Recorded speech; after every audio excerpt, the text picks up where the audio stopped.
Alright guys, today we're going to go over some things that were recommended for me and us to do with our Ford F-350 to be capable to haul our ArcticFox 865 truck camper. We're going to start today by tearing out this plastic bed liner. This was recommended that this plastic bed liner come out because it's actually really slick. As it sits in the back of the truck, that's the only thing that holds it in is the weight of the camper itself, minus your little tie downs that just connect to the frame of the truck. We're going to go over a few things. We're going to show you some of our Torklift tie downs, and then we're going to obviously show you what we're going to do to replace this plastic bed liner as we take it out. Let's get started. All right, to remove this plastic bed liner, first thing you need to do in most trucks, there's going to be some sort of attachment point back at the back here. I think on the GM model or GM trucks, you'll have a screw actually screwing it to the frame or the bed of the truck. In the Fords, you'll have some sort of clip that kind of pops in here. We're going to just try to pop that clip out, and then there'll be one on the opposite side as well.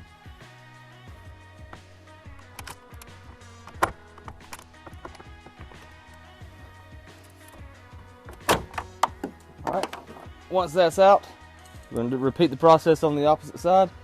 That should be the only two holding the bed liner in this truck.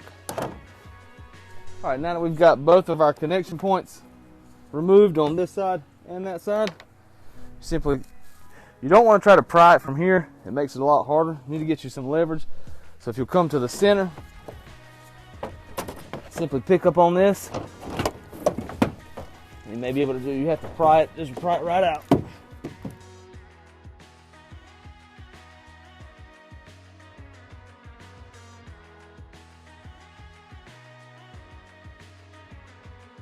All right, so we tried to pull it from the middle to get us some leverage. I had a little bit of problems because I have tie downs in this truck, and I had to go through around each tie down and pry it away from the tie down. But once you've done that, simply just pick it up, pull it out.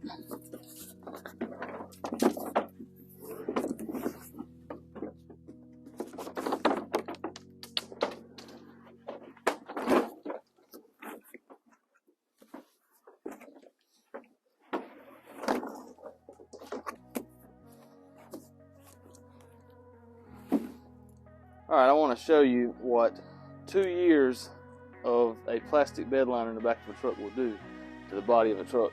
Paint. You see all the little scuff marks where it's moved around? That is where that plastic bed liner has moved back and forth on the back of the truck. You can see the side panels are still freshly painted. Then around the fender wells, it looks like somebody has sanded it with that plastic bed liner. All right, what we're going to do now is we've got 2 stall mats from Tractor Supply. It's just rubber, about 1 inch thick mats. They're 4 feet by 6 feet. I'm going to put 2 of them in there perpendicular to the body of the truck, and then I'm going to cut them out to fit around the fender wells. And this is going to be my new bed liner for the camper to set on. Alright, to cut these rubber stall mats, we've actually done a little bit of YouTube research and found that a razor blade was the easiest or the best way to cut these rubber mats. And to be honest with you, right now, I've had to cut it a couple of times with this box blade, but it is cutting it pretty well.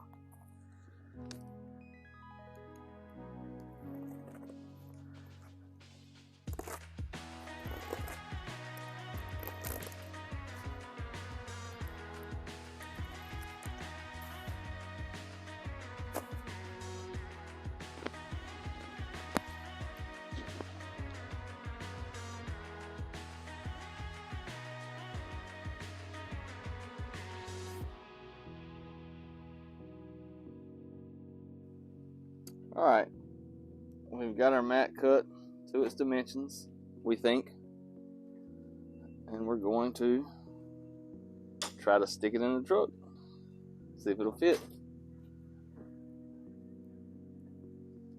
This is just the first mat. We'll put a second mat right behind it. Let's see if it's going to fit. Somebody's standing up here waiting.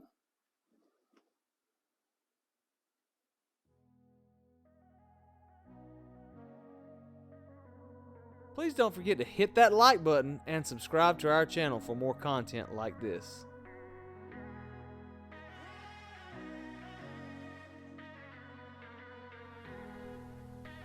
Alright, we just completed our rubber stall mats. We've got them all trimmed out and placed in the back of the truck.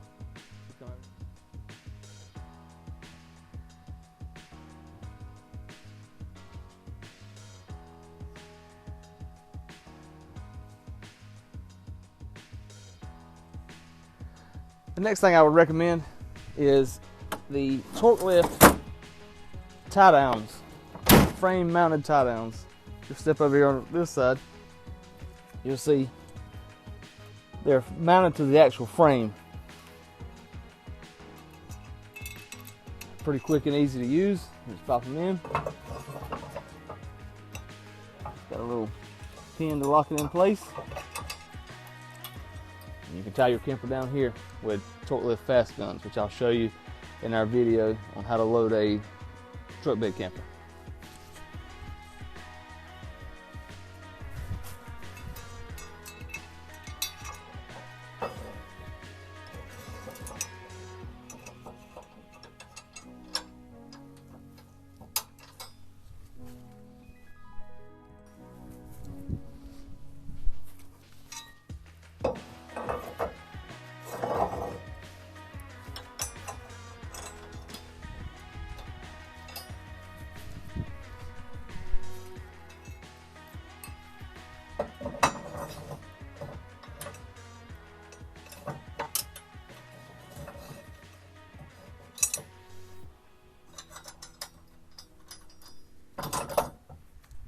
That's it. If you enjoyed this video, check out one of our other how-to videos like this one coming up next on how to load your ArcticFox 865. And don't forget to hit that subscribe button if you're not already subscribed.